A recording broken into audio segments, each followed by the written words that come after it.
வணக்கம். இந்திய நேரப்படி இரவு 8:30 மணி செய்திகள். முதலில் ஜெம் தலைப்புச் செய்திகளை காணலாம். தேசத்தை கட்டமைப்பதற்காக நன்கொடை அளித்திட வேண்டும். மக்களுக்கு பிரதமர் நரேந்திர மோடி அழைப்பு. மயிலாடுதுறை மாவட்ட ஆட்சியர் அலுவலக புதிய கட்டிடத்தை திறந்து வைக்க திருச்செந்தூர் எக்ஸ்பிரஸ் ரயிலில் மயிலாடுதுறைக்கு சென்றார் முதலமைச்சர் மு.க. ஸ்டாலின். தமிழகத்தில் போதைப் பொருட்கள் கடத்தலை கண்டித்து சென்னையில் நாளை அதிமுக ஆர்ப்பாட்டம் நடத்தும். அதிமுக பொதுச் செயலாளருமான எடப்பாடி பழனிசாமி அறிவிப்பு. கூட்டணி இல்லாமல் 234 தொகுதிகளில் தனித்து போட்டியிட யாருக்கு துணிச்சல் இருக்கிறது? நாம் தமிழர் சீமான் கேள்வி. அம்பானி இல்ல திருமண விழாவில் திரைப்பட நடிகர் ரஜினிகாந்த் பங்கேற்பு. இனி விரிவான செய்திகளை காணலாம். தேசத்தை கட்டமைப்பதற்காக நன்கொடை அளித்திட வேண்டும் என்று மக்களுக்கு பிரதமர் நரேந்திர மோடி அழைப்பு விடுத்துள்ளார். மக்களவைத் தேர்தல் விரைவில் நடைபெற உள்ள நிலையில் மத்திய அரசின் செயல்பாடு, உள்ளூர் நாடாளுமன்ற உறுப்பினர்கள் செயல்பாடு உள்ளிட்ட பல்வேறு விஷயங்களில் மக்களின் மனநிலையை அறிய மத்திய அரசு திட்டமிட்டுள்ளது. இது தொடர்பாக பிரதமர் நரேந்திர மோடியின் நமோ செயலி மூலம் புதிய ஆய்வு ஜனவரியில் தொடங்கப்பட்டது. ஜன்மன் சர்வே என்று பெயரிடப்பட்டுள்ள இந்த ஆய்வின் மூலம் மத்திய அரசு நிர்வாகம், தலைமை, மத்திய அரசு நிலையிலான வளர்ச்சி, நமோ செயலியை பயன்படுத்துவோரின் தொகுதி நிலவரம் உள்ளிட்டவை தொடர்பாக மக்களிடம் பல்வேறு கேள்விகள் முன்வைக்கப்பட்டு ஆய்வு நடத்தப்பட்டது. இந்நிலையில் பிரதமரின் நமோ செயலி வாயிலாக பாஜகவிற்கு பிரதமர் நரேந்திர மோடி நன்கொடை வழங்கியுள்ளார். இது குறித்து தனது எக்ஸ் பக்கத்தில் வெளியிட்டுள்ள அவர், பாஜகவிற்கு நன்கொடை வழங்குவதிலும் வளர்ச்சியடைந்த பாரதத்தை கட்டியெழுப்புவதற்கான நம் முயற்சியை வலுப்படுத்துவதற்காகவும் மகிழ்ச்சி அடைகிறேன் என்று பிரதமர் நரேந்திர மோடி தெரிவித்துள்ளார். மயிலாடுதுறை மாவட்ட ஆட்சியர் அலுவலக புதிய கட்டிடத்தை திறந்து வைக்க திருச்செந்தூர் எக்ஸ்பிரஸ் ரயிலில் முதலமைச்சர் மு.க. ஸ்டாலின் மயிலாடுதுறைக்கு புறப்பட்டு சென்றார். மயிலாடுதுறை மாவட்ட ஆட்சியர் அலுவலக புதிய கட்டிடம் மன்னம்பந்தல் ஊராட்சி மூங்கில் தோட்டம் பால் பண்ணை பகுதியில் ரூபாய் 114 கோடியே 48 லட்சம் மதிப்பில் கட்டப்பட்டு உள்ளது. இந்த அலுவலகத்தை நாளை காலை 10 மணிக்கு முதலமைச்சர் மு.க. ஸ்டாலின் திறந்து வைக்கிறார். இதில் கலந்து கொள்வதற்காக முதலமைச்சர் மு.க. ஸ்டாலின் இன்று மாலை 4:15 மணியளவில் சென்னை எழும்பூர் ரயில் நிலையத்திலிருந்து செந்தூர் எக்ஸ்பிரஸ் ரயிலில் மயிலாடுதுறைக்கு புறப்பட்டு சென்றார். ரயில் நிலையத்தில் முதலமைச்சரை அமைச்சர்கள், திமுக தொண்டர்கள் ஏராளமானோர் திரண்டு வழி அனுப்பி வைத்தனர். இரவு 8:15 மணிக்கு சீர்காழி ரயில் நிலையத்தில் இறங்கி அங்கிருந்து கார் மூலம் திருவெண்காட்டில் உள்ள தனது மாமனார் வீட்டுக்கு முதலமைச்சர் மு.க. ஸ்டாலின் செல்கிறார். அன்று இரவு அங்கேயே தங்குகிறார்.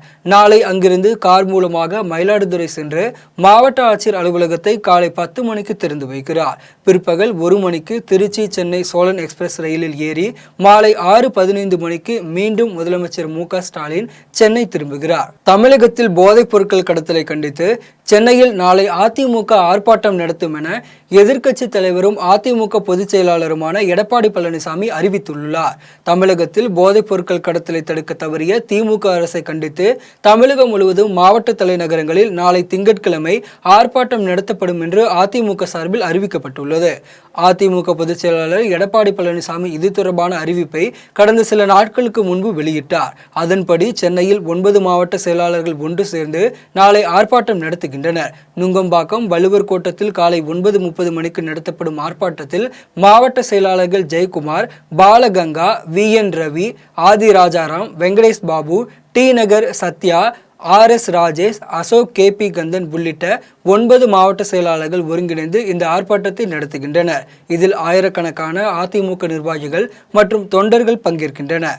இதேபோன்று தமிழகம் முழுவதும் உள்ள அதிமுக மாவட்ட செயலாளர்கள் தங்களது மாவட்ட தலைநகரங்களில் ஆர்ப்பாட்டம் நடத்துகின்றனர். இதையொட்டி சென்னை உள்பட அனைத்து மாவட்டங்களிலும் பலத்த பாதுகாப்பு ஏற்பாடுகள் செய்யப்பட்டு உள்ளது. கூட்டணி இல்லாமல் 234 தொகுதிகளில் தனித்து போட்டியிட யாருக்கு துணிச்சல் இருக்கிறது என்று சென்னை வலசரவாக்கத்தில் நாம் தமிழர் கட்சியின் தலைமை ஒருங்கிணைப்பாளர் சீமான் கேள்வி எழுப்பினார். சென்னை வலசரவாக்கத்தில் உள்ள நாம் தமிழர் கட்சியின் தலைமை அலுவலகத்தில் அக்கட்சியின் தலைமை ஒருங்கிணைப்பாளர் சீமான் தலைமையில் சாந்தன் நினைவேந்தல் நிகழ்ச்சி நடைபெற்றது. நிகழ்ச்சியை தொடர்ந்து நாம் தமிழர் சீமான் செய்தியாளர்களை சந்தித்து பேசினார்.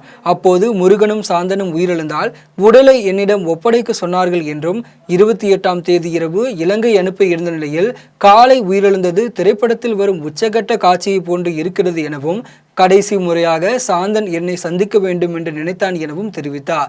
மேலும் எங்களுடைய விவசாய சின்னத்திற்கு விவசாயி என்று பெயர் வைத்ததே நாங்கள்தான் என்றும், சின்னம் வலிமையாக இருந்தாலும் அதை கொண்டு போய் சேர்த்தது நாங்கள்தான் என்றும், சின்னம் பறிப்போய்விட்டது என்று பலர் கேலி கிண்டல் செய்கிறார்கள். பல பேர் நான் சாக வேண்டும் என நினைக்கிறார்கள். ஆனால் உங்களை எல்லாம் சாகடிக்காமல் நான் செத்துவிடுவேன் என்று நினைக்கிறீர்களா என்று கேள்வி எழுப்பிய அவர், என்னை கிண்டல் செய்கிற உங்களுக்கும் உங்களின் பிள்ளை குட்டிகளுக்கும் சேர்த்துதான் நான் போராடுகிறேன் என்றும் தெரிவித்தார். மேலும் தமிழகத்தில் ஒரே பெரிய கட்சி நான் தான் எனவும், நாடாளுமன்ற தேர்தலில் 40 தொகுதிகளில் நிற்கிறேன், சட்டமன்ற தேர்தலில் 234 தொகுதிகளிலும் நிற்கிறேன், 234 தொகுதிகளில் போட்டியிட யாருக்கு துணிச்சல் இருக்கிறது என்றும் நாம் தமிழர் சீமான் தெரிவித்துள்ளார்.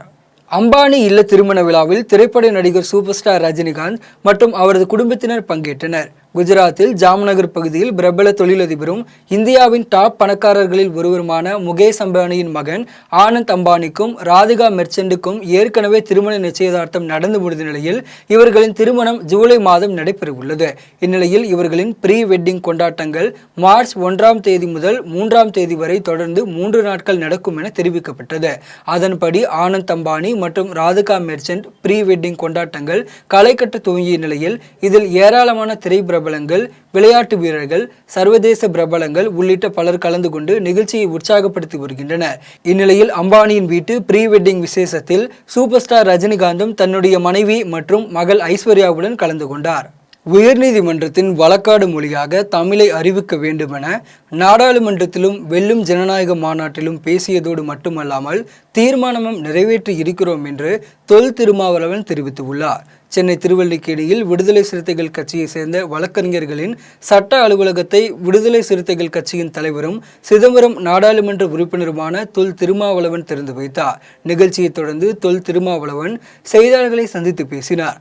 அப்போது நாடாளுமன்ற தேர்தல் நடைபெற உள்ள நிலையில் தலைவர்களை மக்கள் சந்திப்பது தேவையான வழக்கமான ஒன்று எனவும், அந்த வகையில் பிரதமர் நரேந்திர மோடி இந்தியா முழுவதும் பயணம் செய்து கொண்டிருக்கிறார், தமிழ்நாட்டிற்கும் மீண்டும் வர இருக்கிறார் எனவும், தமிழ்நாட்டில் அதிமுகவிற்கு போட்டியாக 2வது இடம் நாங்கள்தான் என்று காட்டுவதற்கான பெருமுயற்சியில் பாஜக ஈடுபட்டுள்ளது என்றும், அந்த அடிப்படையில் பிரதமருடைய வருகை அவர்களுக்கு தேவையாக இருக்கிறது என்றும், பாஜகவினர் தமிழ்நாட்டில் இந்த தேர்தலில் வெற்றி பெற வேண்டும் என்று விரும்புவதை விட அதிமுகவை பின்னுக்கு தள்ளி 2வது இடத்தில் வந்துவிட வேண்டும் என்று கணக்கு போட்டு வேலை பார்க்கிறார்கள் என்றும், கூட்டணியில் சேருவர்களை எல்லாம் தாமரை சின்னத்தில் போட்டியிட வைத்து அவர்களின் செல்வாக்கில் பெறுகிற வாக்குகளை எல்லாம் பாஜகவின் வாக்கு என காட்டுவதற்கான முயற்சியில் பாஜகவினர் ஈடுபட்டுள்ளனர் என்று தெரிவித்துள்ளார். 2வது இடம் நாங்கள் தான் என்று காட்டுவதற்கான பெருமுயற்சியில் பிஜேபி ஈடுபட்டு வருகிறது. அந்த அடிப்படையிலே பிரதமருடைய வருகை அவர்களுக்கு தேவையாக இருக்கிறது. அவர்கள் தமிழ்நாட்டில் இந்த தேர்தலிலே வெற்றி பெற வேண்டும் என்று விரும்புவதை விட அதிமுகவை பின்னுக்கு தள்ளி 2வது இடத்திலே வந்துவிட வேண்டும் என்று கணக்கு போட்டு கூட்டணியில் சேர்கிற எல்லோரையும் தாமரை சின்னத்திலே போட்டியிட வைத்து அவர்கள் தங்களின் செல்வாக்கிலே பெறுகிற வாக்குகளை எல்லாம் பிஜேபி வாக்குகள் என்று காட்டுவதற்கு முயற்சிக்கிறார்கள். தமிழ்நாட்டில் திமுகவா பாஜகவா என்பதை மக்கள் முடிவு செய்வார்கள் என்று கோவையில் அமைச்சர் ராமச்சந்திரன் தெரிவித்தார். கோவை மாநகராட்சியில் ஸ்மார்ட் சிட்டி திட்டத்தின் கீழ் வாலாங்குளம் ரயில்வே குடியிருப்பு அருகே படகு இல்லம் இடம் மாற்றம் செய்யப்படுகிறது. இதனை சுற்றுலாத்துறை அமைச்சர் ராமச்சந்திரன் நேரில் ஆய்வு செய்தார். பின்னர் செய்தியாளர்களை சந்தித்து பேசிய அவர், இந்தியாவிலேயே தமிழகத்தை அனைத்து துறைகளிலும் முதல் மாநிலமாக மாற்ற வேண்டும் என்ற நோக்கத்தோடு முதலமைச்சர் மு.க. ஸ்டாலின் செயல்பட்டு வருவதாக தெரிவித்தார். மேலும் சுற்றுலாத்துறை வருமானம் வரும் துறையாக உள்ளது என்று கூறிய அவர், சுற்றுலா பயணிகள் வருகை அதிகரிக்கும் போது உள்ளூர் மக்களுக்கு வேலைவாய்ப்பு அதிகரித்து வாழ்வாதார மேம்படும் என்று கூறினார். தொடர்ந்து பேசிய அவர், தமிழ்நாட்டில் திமுகவா பாஜகவா என்பதை மக்கள் முடிவு செய்வார்கள் என்று கூறினார். இந்த ஆய்வில் மாவட்ட ஆட்சியர், மாநகராட்சி ஆணையாளர், மேயர் ஆகியோர் பங்கேற்றனர். இந்த வாலாங்குளம் பகுதியில் ஏற்கனவே ஒரு குளம் இருந்தது. அந்த குளத்தில் ஏற்கனவே நம்ம ஒரு இடம் கொடுத்துருந்தாங்க. அந்த இடத்துல நம்ம ஓட்ஜெட்டி இருக்கிற இடத்துல பார்த்தா வண்டி வந்து நிறுத்தத்துக்கு இடம் இல்லை. இது பெரிய சிட்டி இது. அதனால் இந்த மாதிரி இடத்தெல்லாம் இருக்கேன், நம்ம அது அப்படி இருந்து போவதில்லை, நிறுத்துற மாதிரி ஒரு இடத்த கேடுங்கன்னு சொல்லி நம்முடைய மாவட்ட ஆட்சித்தலைவர்களுடைய உதவியோடு நம்முடைய இவர் கமிஷனர் அவர்களுடைய உதவியோடு இந்த இடத்தை பொறுத்து கட்டியுள்ளார்கள். இந்த இடத்தை குறித்து ஆய்வு செய்வதற்காக நேற்றைய தினம் இங்கே பொறியாளர்கள் எல்லாம் வந்து ஆய்வு செய்து செல்வார்கள். போட்ட டிபிஆர் அது டீட்டெயில் ப்ராஜெக்ட் ரிப்போர்ட் தயார் செய்து அதுக்கு உண்டான திட்டங்களை தீட்டி அது எவ்வளோ ஃபண்டு கேட்குறாங்களோ அதை அலாட் பண்ணி கொடுக்குறோம். ஏன்னா மணலி புதுநகரில் அமைந்துள்ள ஐயா வைகுண்டபதியின் அவதார திருவிழாவை முன்னிட்டு நடைபெற்ற பாத யாத்திரையை முன்னாள் சட்டமன்ற உறுப்பினர் ஏ நாராயணன் தொடங்கி வைத்தார். வைகுண்டபுரம் மணலி புதுநகரில் அமைந்துள்ள ஐயா வைகுண்டபதியின் அவதார திருவிழாவை முன்னிட்டு பாத யாத்திரை நடைபெற்றது. யாத்திரையை முன்னாள் சட்டமன்ற உறுப்பினர் ஏ நாராயணன், தமிழ்நாடு பனை தொழிலாளர் நலவாரிய தலைவர் லதா நாராயணன் ஆகியோர் கொடியசைத்து துவக்கி வைத்தனர். 2 குதிரைகள் பூட்டப்பட்ட அலங்கார சாரட் வண்டியில் ஐயா அருளி செய்த அகில திரட்டு ஆகமத்தை வைத்து சுமந்து செல்லும் வாகனத்துடன் ஏராளமான பக்தர்கள் பின்தொடர்ந்து முக்கிய வீதிகள் வழியாக ஊர்வலமாக மணலி புதுநகரில் ஐயா வைகுண்ட தர்மபதியை சென்றடைந்தனர். இதில் அனைத்து அன்பு கோடி மக்களும் குடும்பத்தோடு கலந்து கொண்டு ஐயா வைகுண்டபதியை வழிபட்டனர். விழாவில் கலந்து கொண்டவர்களுக்கு அன்னதானம் வழங்கப்பட்டது. செஞ்சியில் 417 இஸ்லாமிய பெண்களுக்கு 41.26 லட்சம் ரூபாய் மதிப்பீட்டில் நலத்திட்ட உதவிகளை அமைச்சர் செஞ்சி மஸ்தான் வழங்கினார். விழுப்புரம் மாவட்டம் செஞ்சி பேரூராட்சிக்கு உட்பட்ட பெரிய பள்ளிவாசலில் தமிழ்நாடு அரசு சிறுபான்மையினர் நலன் மற்றும் வெளிநாடு வாழ் தமிழர் நலத்துறை முஸ்லிம் மகளிர் உதவும் சங்கம் சார்பில் நலத்திட்ட உதவிகள் வழங்கும் நிகழ்ச்சி நடைபெற்றது. விழுப்புரம் மாவட்ட ஆட்சியர் பழனி தலைமையில் நடைபெற்ற இந்த நிகழ்ச்சியில் அமைச்சர் செஞ்சி மஸ்தான் கலந்து கொண்டு 417 இஸ்லாமிய பெண்களுக்கு 41,26,000 ரூபாய் மதிப்பீட்டில் தையல் இயந்திரம் உள்ளிட்ட பல்வேறு நலத்திட்ட உதவிகளை வழங்கினார். அப்போது பேசிய அமைச்சர் செஞ்சி மஸ்தான் எல்லோருக்கும் எல்லாம் கிடைக்கும் வகையில் சிறுபான்மையினர் மக்களுக்கும் திமுக அரசு பல்வேறு நலத்திட்டங்களை வழங்கி வருவதாக தெரிவித்தார். இந்நிகழ்ச்சியில் ஆரணி நாடாளுமன்ற உறுப்பினர் விஷ்ணு பிரசாத், செஞ்சி பேரூராட்சி மன்ற தலைவர் மொக்தியார் அலி, செஞ்சி ஒன்றிய குழு பெருந்தலைவர் விஜயகுமார் உள்ளிட்ட அரசு அதிகாரிகள் பலர் கலந்து கொண்டனர். பாஜக மாநில தலைவர் அண்ணாமலை நாகரீகமாக பேச கற்றுக்கொள்ள வேண்டும் என்று நாடாளுமன்ற உறுப்பினர் கனிமொழி தெரிவித்துள்ளார். தஞ்சாவூர் மாவட்டத்தில் எல்லோருக்கும் எல்லா முதல்வர் பிறந்தநாளின் பொதுக்கூட்ட நிகழ்ச்சியில் பங்கேற்பதற்காக திருச்சி விமான நிலையம் வந்த நாடாளுமன்ற உறுப்பினர் கனிமொழி செய்தியாளர்களை சந்தித்து பேசினார். அப்போது பேசிய அவர், தேர்தல் பணிகள் முழுவீச்சில் நடைபெற்று கொண்டிருப்பதாகவும் மக்களிடையே நல்ல வரவேற்பு உள்ளது என்றும் நிச்சயம் திமுக கூட்டணி மாபெரும் வெற்றி பெறும் என்று கூறினார். மேலும் பிரதமர் மோடியின் கால் நகம் தூசிக்கு கூட உதயநிதி ஸ்டாலின் சமமில்லை என்று பாஜக மாநில தலைவர் அண்ணாமலை விமர்சனம் செய்தது குறித்து செய்தியாளர்கள் கேள்வி எழுப்பிய நிலையில் அண்ணாமலை நாகரிகமாக பேச கற்றுக்கொள்ள வேண்டும் என்று தெரிவித்தார். தேர்தல் பணிகள் துவங்கி கூட்டங்கள், பொதுக்கூட்டங்கள் இதெல்லாம் நடந்துட்டு இருக்கு. அது மட்டும் இல்லாமல் மக்கள் மகிழ்ச்சியாக இருக்கிறாங்க. அதனால நிச்சயமாக திராவிட முன்னேற்ற கழகத்தின் கூட்டணி மிகப்பெரிய வெற்றியை பெறும். இப்படிப்பட்ட பேச்சுக்கெல்லாம் என்னங்க பதில் சொல்ல முடியும்? இது அவர் கொஞ்சம் நாகரிகமாக பேச கற்றுக்கொள்ள. காஞ்சிபுரத்தில் 123 ஆண்டுகள் பழமையான நீதிமன்றத்தை சென்னை உயர்நீதிமன்ற நீதிபதி அனிதா சுமந்த் ரிப்பன் வெட்டி திறந்து வைத்தார். காஞ்சிபுரத்தில் ஒருங்கிணைந்த நீதிமன்ற வளாகத்தில் 1901ஆம் ஆண்டு முதல் செயல்பட்டு வந்த முதன்மை மாவட்ட மற்றும் அமர்வு நீதிமன்றம் செயல்பட்டு வந்தது. இந்நிலையில் பழமையான நீதிமன்றம் சிதிலமடைந்து கட்டிடம் பயன்படுத்தாத சூழ்நிலையில் இருந்த நிலையில் வரலாற்று சிறப்புமிக்க நீதிமன்றத்தை பழமை மாறாமல் அதே பொலிவுடன் சீரமைக்க வேண்டும் என வழக்கறிஞர் கோரிக்கை வைத்ததன் பெயரில் மீண்டும் புதுப்பித்தனர். இந்நிலையில் 123 ஆண்டுகள் பழமையான புதுப்பிக்கப்பட்ட நீதிமன்றத்தை சென்னை உயர்நீதிமன்ற நீதிபதி அனிதா சுமந்த் ரிப்பன் வெட்டி பயன்பாட்டுக்கு கொண்டு வந்தார். இந்நிகழ்வில் சென்னை உயர்நீதிமன்ற நீதிபதி கிருஷ்ணன் ராமசாமி மற்றும் சட்டத்துறை அமைச்சர் ரகுபதி, சட்டமன்ற உறுப்பினர் எழிலரசன், மாவட்ட ஆட்சியர் கலைச்செல்வி ஆகியோர் கலந்து கொண்டனர். திருவண்ணாமலை அருகே நல்ல காலம் பிறக்கப் போகுது என்று திமுகவினர் நூதன முறையில் வாக்கு சேகரித்தனர். திருவண்ணாமலை மாவட்டம் போலூர் டவுன் பகுதிக்கு உட்பட்ட மாட்டுப்பட்டி தெரு, டைவர்சன் ரோடு, கோவிந்தசாமி நகர் உள்ளிட்ட பகுதிகளில் நகர செயலாளர் தனசேகரன் தலைமையில் திமுகவினர் வீதிதோறும் சென்று வாக்கு சேகரித்தனர். இதில் குடுகுடுப்புக்காரர் வேடமணிந்த தலைமை கழக பேச்சாளர் கோவிந்தன் வீதிதோறும் உடுக்கையுடன் நல்ல காலம் பிறக்கப் போகுது, நல்ல காலம் பிறக்கப் போகுது என்றும் ஜக்கம்மா சொல்லுரா, ஜக்கம்மா சொல்லுரா உள்ளிட்ட வாசகம் மூலம் திமுகவின் சாதனைகளை எடுத்துரைத்து பிரச்சாரம் செய்தார். இந்த நிகழ்வில் மாவட்ட இளைஞரணி அமைப்பாளர் நரேஷ்குமார், நகர்மன்ற உறுப்பினர்கள் பார்த்திபன், ராம்மோகன், பழனி மற்றும் திமுக நிர்வாகிகள் உள்ளிட்ட பலர் கலந்து கொண்டனர். ஸ்ரீபெரும்புதூர் பேரூராட்சியில் நடைபெற்ற போலியோ சொட்டு மருந்து சிறப்பு முகாமில் பேரூராட்சி தலைவர் சாந்தி சதீஷ்குமார் கலந்து கொண்டு குழந்தைகளுக்கு போலியோ சொட்டு மருந்து வழங்கினார். காஞ்சிபுரம் மாவட்டம் ஸ்ரீபெரும்புதூர் பேரூராட்சியில் தமிழக முதலமைச்சர் மு.க. ஸ்டாலின் ஆணைக்கிணங்க குழந்தைகளுக்கான போலியோ சொட்டு மருந்து சிறப்பு முகாம் நடைபெற்றது. இதில் பேரூராட்சி தலைவர் சாந்தி சதீஷ்குமார் கலந்து கொண்டு குழந்தைகளுக்கு போலியோ சொட்டு மருந்து வழங்கி முகாமை துவக்கி வைத்தார். முகாமில் 500க்கும் மேற்பட்ட குழந்தைகளுக்கு போலியோ சொட்டு மருந்து வழங்கப்பட்டது. முகாமில் குழந்தைகளை அழைத்து வந்த பெற்றோர்களுக்கு ஸ்ரீபெரும்புதூர் பேரூராட்சி தலைவர் சாந்தி சதீஷ்குமார் மனமார்ந்த நன்றியை தெரிவித்தார். திருவெண்ணைநல்லூரில் புதிய ஆரம்ப சுகாதார நிலையம் கட்டுவதற்கு பேரூராட்சி மன்ற தலைவர் அஞ்சுகம் கணேசன் அடிக்கல் நாட்டினார். விழுப்புரம் மாவட்டம் திருவெண்ணைநல்லூரில் 1,20,00,000 ரூபாய் மதிப்பீட்டில் நவீன வசதியுடன் கூடிய ஆரம்ப சுகாதார நிலையம் கட்டுவதற்கான அடிக்கல் நாட்டு விழா நடைபெற்றது. இதில் பேரூராட்சி மன்ற தலைவர் அஞ்சுகம் கணேசன் கலந்து கொண்டு ஆரம்ப சுகாதார நிலையம் கட்டுவதற்கு அடிக்கல் நாட்டினார். இந்த விழாவில் திமுக நகர செயலாளர் பூக்கடை கணேசன், பேரூராட்சி மன்ற துணைத் தலைவர் ஜோதி, இன்ஸ்பெக்டர் மைக்கேல் இருதயராஜ், பேரூராட்சி கவுன்சிலர்கள், செவிலியர்கள், பேரூராட்சி ஊழியர்கள் உள்ளிட்ட பலர் கலந்து கொண்டனர். காரைக்காலில் நடைபெற்ற தனியார் பள்ளி ஆண்டு விழாவில் 3ஆம் வகுப்பு மாணவன் 1 மணி நேரம் ஏகபாத ஆசனத்தில் அமர்ந்து சாதனை படைத்தார். காரைக்கால் அடுத்த திருநள்ளாறு பகுதியைச் சேர்ந்த அம்பகரத்தூர் பகுதியில் தனியார் பள்ளியின் 19வது ஆண்டு விழா நடைபெற்றது.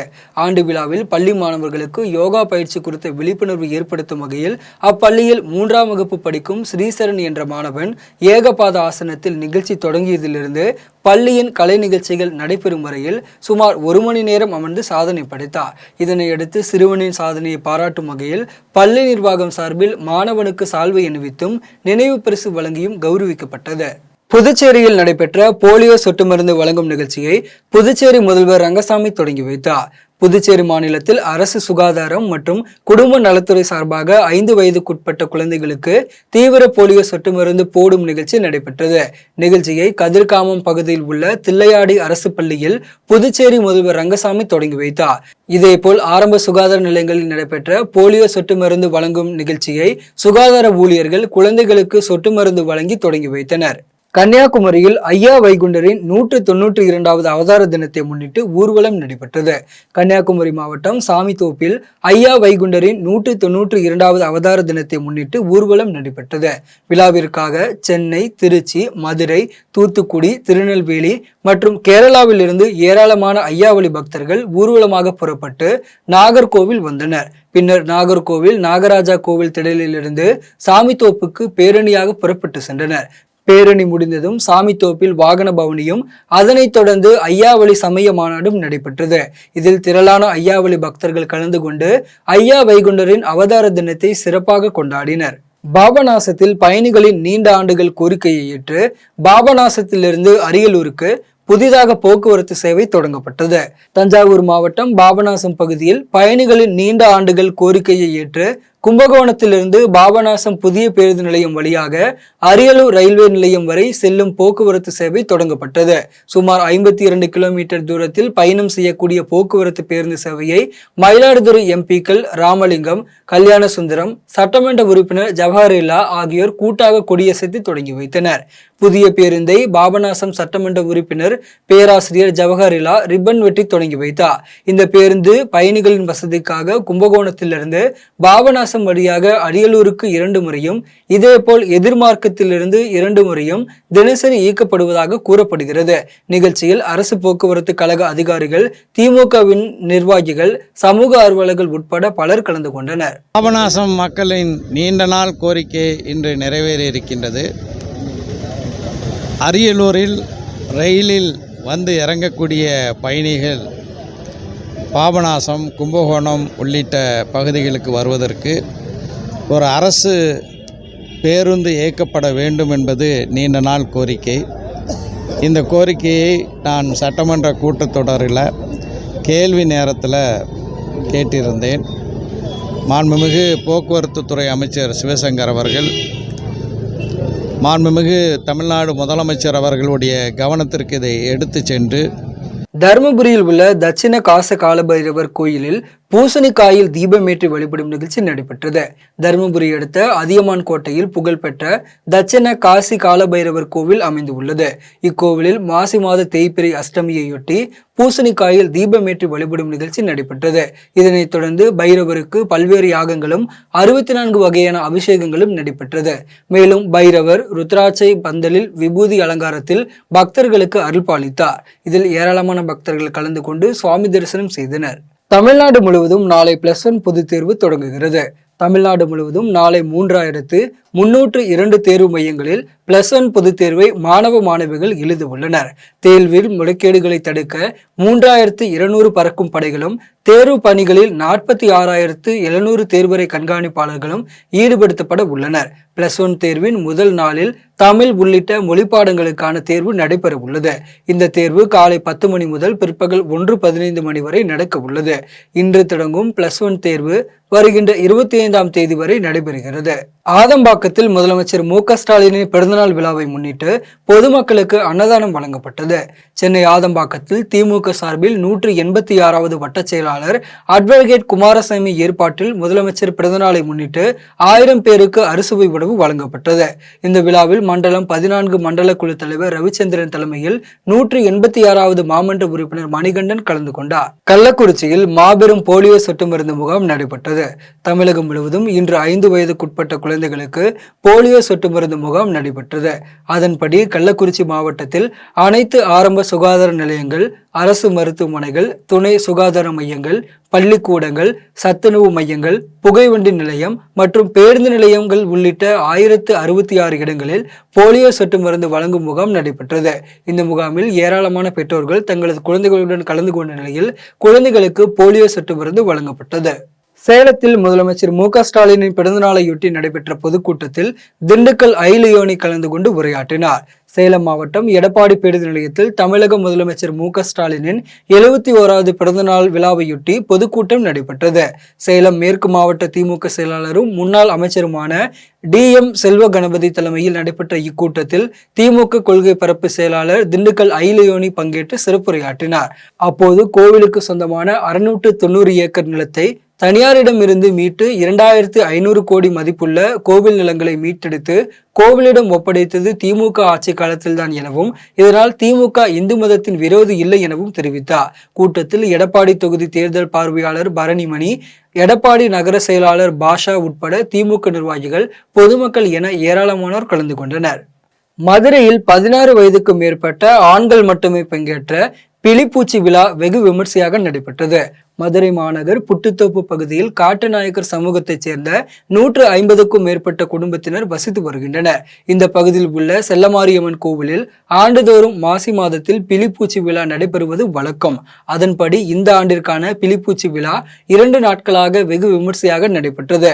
இந்த விழாவிற்காக அப்பகுதியில் வசிக்கும் காட்டுநாயக்கன் சமூகத்தைச் சேர்ந்தவர்களிடம் பணம் வசூலித்து அதன் மூலம் பன்றியை எடுத்து வீடு வீடாக பன்றிக்கறி அளிப்பார்கள். தொடர்ந்து இரவு 9 மணிக்கு மேல் கோவில் இருந்து புறப்பட்டு அப்பகுதி ஆண்கள் வீடு வீடாக சென்று சாப்பாட்டை வாங்கி ஒன்றாக பிசையப்பட்ட உணவை ஒவ்வொருவருக்கும் கைகளில் வழங்கி உண்டனர். இந்த விழாவில் 16 வயதுக்கு மேற்பட்ட ஆண்கள் மட்டுமே பங்கேற்றனர். இது குறித்து செயலர்களிடம் பேசிய ஊர் நாட்டாமை சுந்தரபாண்டி, இந்த வருஷம் தொன்று நடந்துக்கு வர்றது கிட்டத்தட்ட ஒரு 300-350 வருஷமா நடத்திட்டு வரோம் சார். அதாவது சார், இது எப்படின்னா ஊர் சுத்தம் பண்ணி கும்பிடுறது.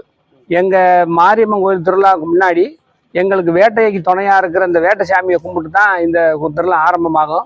ஊர் சுத்தம் பண்றது, ஊருக்குள்ள எப்படின்னா ஒரு ஆள் வீட்டுக்கு பிடிக்காம இருக்கும், திட்டு முறைப்பாடு இருக்கும், மண் வாரி போட்டிருப்பாங்க, காசு வெட்டி போட்டிருப்பாங்க. எங்க ஊர்ல இருந்து மொத்தமா கூட்டம் போட்டு பேசி இந்த திருவிழாவுக்கு முதல் நாள் பண்ணியை பிடிச்சி அடிச்சு எல்லார் வீட்டுக்கும் பன்னிக்கறி கொடுத்து அவங்க வீட்டுல இருந்து எல்லார் வீட்லயும் சோறு வாங்கி எல்லாம் மொத்தமா சாப்பிட்டு ஊர் சுத்தம் பண்ணி கும்பிடுறது தான் இந்த புலிப்பூச்சி வேட்டை. சங்கராபுரம் அருகே கணவனை இழந்த மனைவி மாற்றுத்திறனாளி மகனுக்கு பேட்டரி வாகனம் வழங்க வேண்டும் என்று கண்ணீரோடு முதலமைச்சர் மு.க.ஸ்டாலினுக்கு தாய் கோரிக்கை விடுத்துள்ளார். கள்ளக்குறிச்சி மாவட்டம் சங்கராபுரம் அருகே மூங்கல்துறைப்பட்ட கிராமத்தில் அமராவதி நகரைச் சேர்ந்தவர்கள் பாண்டியன் மங்கை தம்பதி. இந்த தம்பதிக்கு முனியப்பன் என்ற மகனும் முனீஸ்வரி என்ற மகளும் உள்ளனர். கடந்த சில வருடங்களுக்கு முன்பு பாண்டியன் பக்கவாத நோயால் பாதிக்கப்பட்டு உயிரிழந்தார். இந்நிலையில் முனியப்பன் மூங்கல்துறைப்பட்டு அரசினர் மேல்நிலைப் பள்ளியில் 9ஆம் வகுப்பு படித்து வருகிறார். இவர் 2 கால்களும் செயல்படாத மாற்றுத்திறனாளி. முனியப்பன் பள்ளிக்கு செல்ல வேண்டுமென்றால் அவரது தாய் 3 கிலோமீட்டர் இடுப்பில் அமர வைத்தே பள்ளிக்கு அழைத்து சென்று வருகிறார். இந்நிலையில் என்னதான் நான் எண்ணிலடங்கா துயரத்தில் இருந்தாலும் என் மகனை அவனது ஆசையான டாக்டராக ஆக்குவதே என் இலக்கு என்றும் இதனால் என் உயிரே போனாலும் பரவாயில்லை, என் மகனுக்காக நான் வாழ்கிறேன் என்று கூறினார். மேலும் என் மகனுக்கு பேட்டரி வாகனம் வழங்க வேண்டும் என்று முதலமைச்சர் மு.க. ஸ்டாலினுக்கு கோரிக்கை விடுத்துள்ளார். மேலும் மங்கையின் மகன் முனியப்பன் பேசும்போது, நான் 9ஆம் வகுப்பு படிக்கிறேன். அரசினர் மேல்நிலைப் பள்ளியில் மீன்குளத்தூர்ல படிக்கிறேன். இங்கேருந்து ஸ்கூல் 3 கிலோமீட்டர் தள்ளி தான் இருக்கு. எங்கள் அம்மா தான் டெய்லிக்கு தூக்கிட்டு வந்து விடுவாங்க. எங்கள் அம்மா வேலையை விட்டுட்டு தூக்கிட்டு வந்து விடுறாங்க. அதனால பேட்டரி வண்டி தருமாறு கேட்டுக்கொள்கிறேன். பெரும்பாறை அருகே சாலையில் உலா வந்த காட்டு யானையால் விவசாயிகள் அச்சமடைந்தனர். திண்டுக்கல் மாவட்டம் பெரும்பாறை, ஆடலூர், பன்றிமலை உள்ளிட்ட பகுதிகளில் உள்ள பொதுமக்கள் மற்றும் விவசாயிகள் வாழை, காப்பி, மிளகு உள்ளிட்ட விவசாயம் செய்து வருகின்றனர். இப்பகுதியில் காட்டுப்பன்றி, யானை உள்ளிட்ட வனவிலங்குகள் வாழ்ந்து வருகின்றன. இந்நிலையில் யானை அவ்வப்போது விவசாய தோட்டத்திற்குள் புகுந்து விவசாய நிலங்களை சேதப்படுத்துவது வாடிக்கையாக உள்ளது. இந்நிலையில் கடந்த வாரத்தில் தனியாருக்கு சொந்தமான தோட்டத்திற்குள் புகுந்த யானை அங்கு பயிரிடப்பட்டிருந்த வாழை மரங்களை சேதப்படுத்தியது. இந்நிலையில் பெரும்பாறை அருகே அழகுமடை கிராமத்தில் சாலையோரத்தில் விவசாய தோட்டத்திற்கு போடப்பட்டுள்ள வேலியை உடைத்து விவசாய தோட்டத்திற்குள் புகுந்து அட்டகாசம் செய்யும் வீடியோ தற்போது வெளியாகியுள்ளது. உடனடியாக யானையை அடர்ந்த வனப்பகுதிக்குள் விரட்ட மாவட்ட நிர்வாகமும் தமிழக அரசும் நடவடிக்கை எடுக்க வேண்டும் என்று அப்பகுதி மக்கள் கோரிக்கை விடுத்துள்ளனர். மீண்டும் ஜெம் தலைப்புச் செய்திகள். தேசத்தை கட்டமைப்பதற்காக நன்கொடை அளித்திட வேண்டும், மக்களுக்கு பிரதமர் நரேந்திர மோடி அழைப்பு. மயிலாடுதுறை மாவட்ட ஆட்சியர் அலுவலக புதிய கட்டிடத்தை திறந்து வைக்க திருச்செந்தூர் எக்ஸ்பிரஸ் ரயிலில் மயிலாடுதுறைக்கு சென்றார் முதலமைச்சர் மு.க. ஸ்டாலின். தமிழகத்தில் போதைப் பொருட்கள் கடத்தலை கண்டித்து சென்னையில் நாளை அதிமுக ஆர்ப்பாட்டம் நடத்தும். அதிமுக பொதுச் செயலாளருமான எடப்பாடி பழனிசாமி அறிவிப்பு. கூட்டணி இல்லாமல் 234 தொகுதிகளில் தனித்து போட்டியிட யாருக்கு துணிச்சல் இருக்கிறது? நாம் தமிழர் சீமான் கேள்வி. அம்பானி இல்ல திருமண விழாவில் திரைப்பட நடிகர் ரஜினிகாந்த் பங்கேற்பு. இத்துடன் ஜெம் செய்திகள் நிறைவடைகின்றன. மீண்டும் ஜெம் செய்திகள் நள்ளிரவு 12 மணிக்கு. உடனுக்குடன் செய்திகளை காண ஜெம் லைவ்.tv என்ற இணையதளத்தில் இணைந்திருங்கள். நன்றி, வணக்கம்.